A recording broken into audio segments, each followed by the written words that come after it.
Salam alaikum, نتمنى تكونوا بخير فين ما كنتوا في هذا العالم. Je suis vraiment très contente de vous revoir aujourd'hui dans une nouvelle vidéo. Une vidéo qui va parler de la grammaire. Alors, c'est la troisième vidéo de la série Ajit Fahem la grammaire.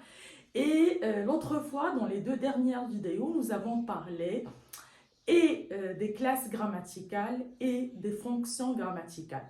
Alors aujourd'hui, nous allons commencer à attaquer chacun des éléments qu'on a déjà cités dans les fonctions ou alors dans les classes grammaticales. Mais ce que je vous recommande en fait, c'est d'avoir de la patience parce que pour étudier la grammaire, ça demande en fait beaucoup de temps car il faut attaquer ou alors étudier chaque élément de façon vraiment très détaillée et très approfondie. Alors, نتمنى انكم بخير. اليوم غادي تكون الدرس الثالث من سلسله اجي تفهم لا غرامير.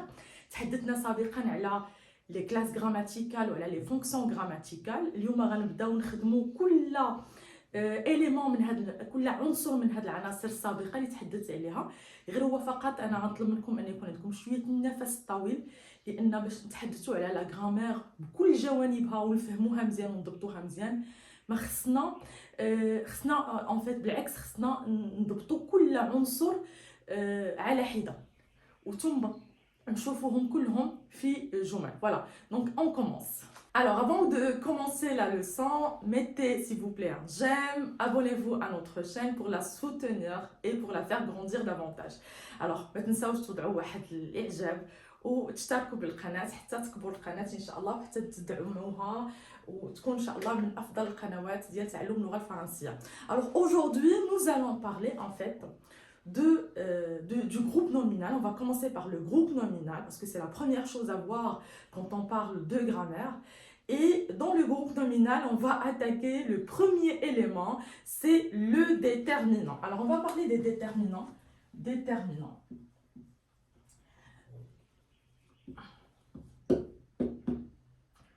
Voilà. Alors, qu'est-ce qu'un déterminant? Qu'est-ce qu'un déterminant? Alors, le déterminant, c'est un mot qu'on place devant un nom. C'est un mot qu'on place devant un nom.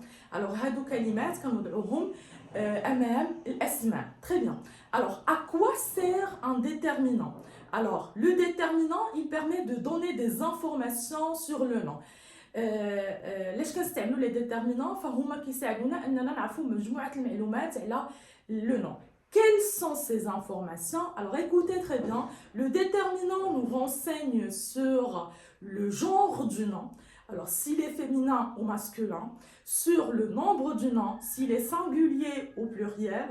Il permet aussi de nous préciser si le nom a été déjà mentionné dans la phrase, si le nom est présent ou absent, ou alors s'il y a un lien de possession entre celui qui parle et l'objet, ou alors la chose qui est désignée par ce nom, ou alors le lien de possession entre cet objet-là ou alors une personne, une autre personne, pas forcément la personne qui parle. Alors, les déterminants qui ساعدونا اننا نتعرفوا على مجموعه يكون عندنا مجموعه من المعلومات على الاسم، واش الاسم مذكر ولا مؤنث، واش الاسم مفرد او لا جمع. كذلك ممكن نعرفوا واش الاسم كان تحدثنا عليه سابقا، يعني ذكرنا سابقا في النص او في الفراز، واش الاسم كاين هنا حاجه، الاسم يعني شيء ولا الانسان، يعني لما كنقول اسم فالاسم يمثل واحد الانسان او لا واحد الشخص او لا واحد الشيء او لا حيوان. الوغ واش هذا الشيء اللي كنتحدثوا عليه كاين هنا او لا غائب، وكذلك واش كاينه واحد العلاقه ديال الملكيه ما بين هذاك الشيء والانسان الذي يتحدث ولا انسان اخر. C'est bon? Très bien. Alors, quels sont les types de déterminants? Donc, troisième chose, donc qu'est-ce qu'un déterminant? À quoi sert un déterminant? Et troisième chose, quels sont les types de déterminants? Alors, nous avons deux types. Nous avons ce que l'on appelle les articles.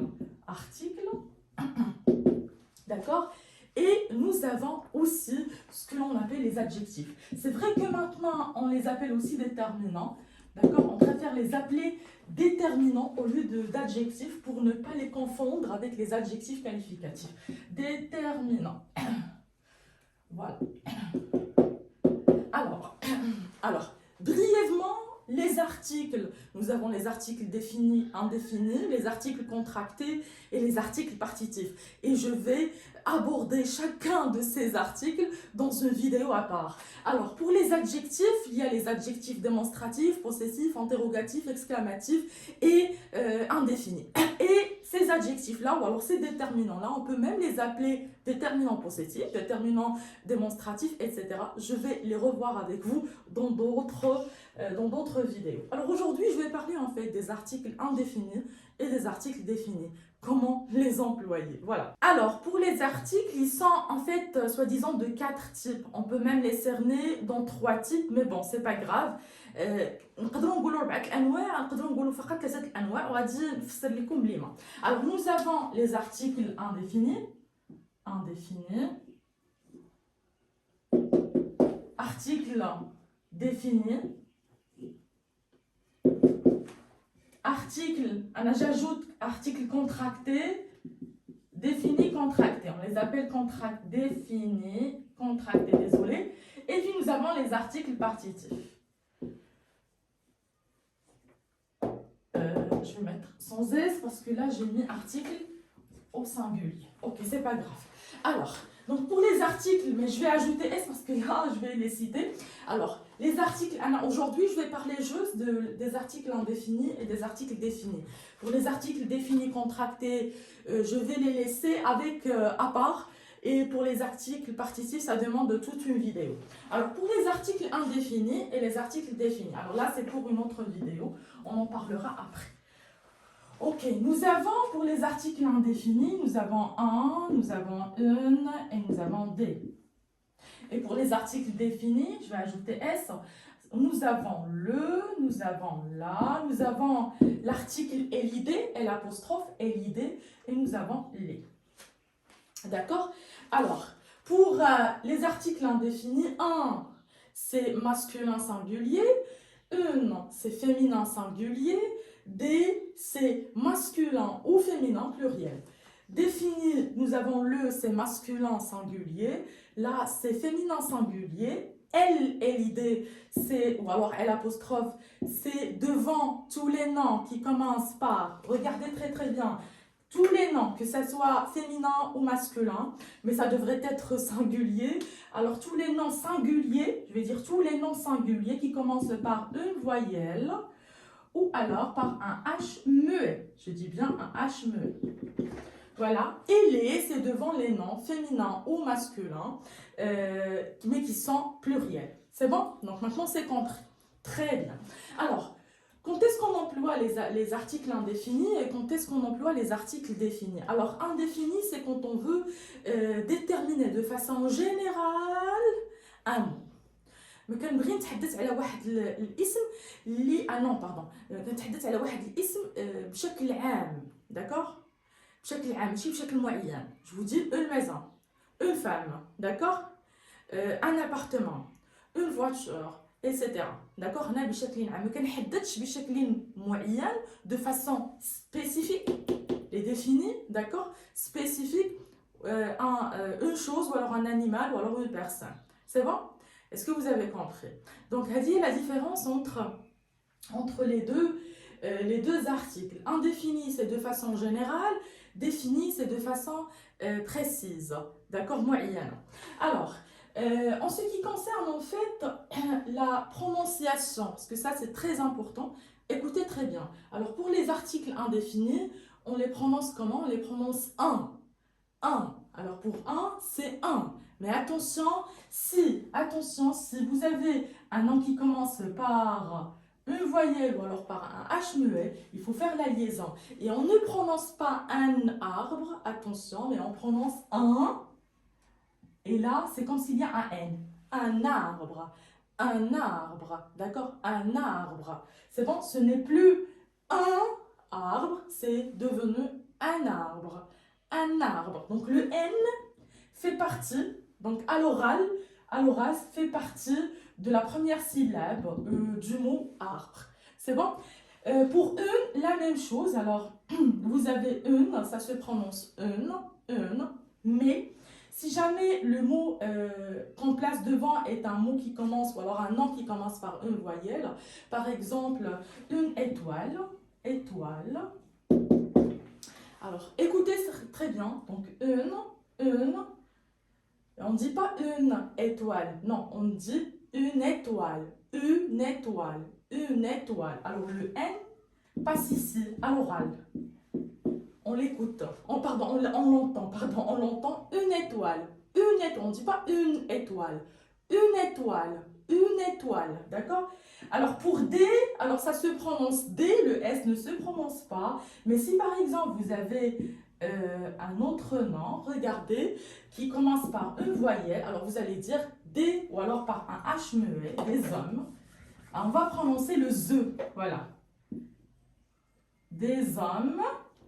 Donc on va entendre un Z. Des hommes. Des hommes. Des hommes. Alors le S devient sonore, on l'entend, d'accord, quand il est placé devant un nom qui commence par un H muet ou alors par une voyelle. Passons maintenant aux articles définis. Alors quant à la prononciation, donc pour le, ça se prononce le, d'accord, et c'est toujours devant un nom masculin singulier qui commence par une consonne ou alors par un H aspiré, d'accord, un H aspiré, par exemple, le hibou. Le hibou, d'accord, le hibou, ou alors par exemple, le tableau, voilà. D'accord, donc le E se prononce le, très bien. Pour la, alors là c'est toujours devant les noms féminins, commençant, singulier, commençant soit par un H, la H, H aspiré, lâche, ou alors par un nom qui commence par un nom féminin qui commence par une voyelle, pardon, par une consonne, comme par exemple la mère. Voilà, la mère. C'est bon, ça se prononce là. Très bien. Alors pour le L et l'ID, il est placé devant les noms soit féminins, soit masculins.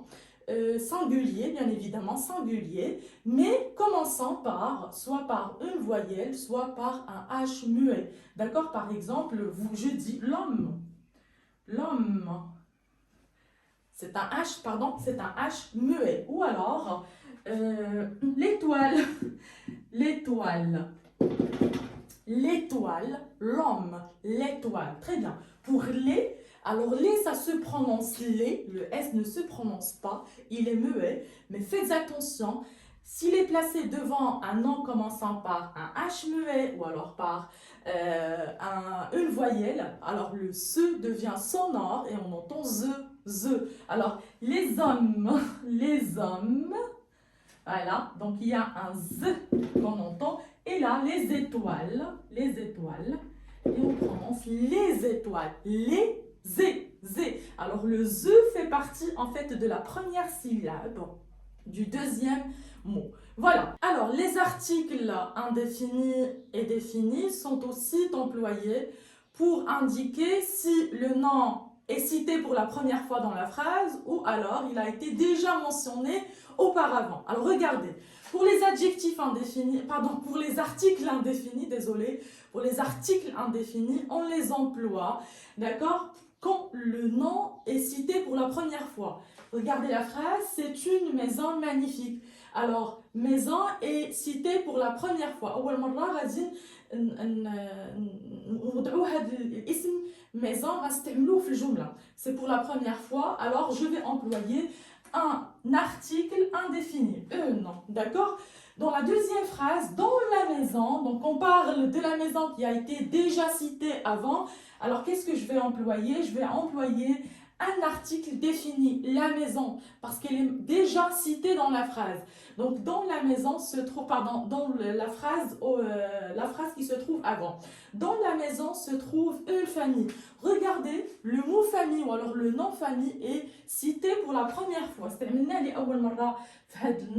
Donc je vais employer un article indéfini, une famille. Alors la famille, et quand on parle de la même famille, donc là je vais employer un article défini. La famille est composée de 5 personnes. Voyez, donc quand c'est pour La première fois, on emploie l'article indéfini. Quand c'est la deuxième fois ou alors troisième fois, on emploie l'article défini, les articles définis, c'est-à-dire là ou alors le, l'apostrophe ou bien les. Alors, j'espère que vous avez maintenant compris l'utilisation des articles définis et indéfinis. Et pour vérifier si vous avez bien compris la leçon d'aujourd'hui, je vous laisse avec un petit exercice. Complétez avec l'article défini qui convient. Le, la, elle apostrophe ou elle LID. Voiture, chien, rue, exemple, histoire, société, voisin, âge, soleil, bras. S'il vous plaît, arrêtez la vidéo, répondez, ensuite lisez à voix haute vos réponses. S'il vous plaît, lisez à voix haute vos réponses. Deuxième exercice, complétez avec l'article indéfini qui convient. Un, une. Un, une. Et la sœur. J'écoute, concert. Nous avons passé, examen. C'est, bonne idée. Répondez avec l'article indéfini qui convient. Ensuite, lisez à voix haute vos réponses. Lisez à voix haute vos réponses et n'oubliez pas la liaison quand elle est obligatoire. Exercice 3. Complétez le texte suivant avec des articles définis ou indéfinis. Complétez le texte suivant avec des articles définis ou indéfinis. L'histoire se passe dans forêt. Dans forêt, il y a château. Dans château, il y a 3 filles et garçon. Garçon s'appelle Octave. Il a chien. Chien est noir. 3 filles et garçons sont en vacances. Allons-y, nous allons passer maintenant à la correction. Premier exercice. La voiture, le chien, la rue, l'exemple, l'histoire, la société, le voisin, l'âge, le soleil, le bras. Deuxième exercice. Elle a une sœur. J'écoute un concert. Nous avons passé un examen. Un examen. C'est une bonne idée. C'est une bonne idée. Troisième exercice. L'histoire se passe dans une forêt. Dans la forêt, il y a un château. Dans le château, il y a 3 filles et un garçon. Le garçon s'appelle Octave. Il a un chien. Le chien est noir. Les 3 filles et le garçon sont en vacances.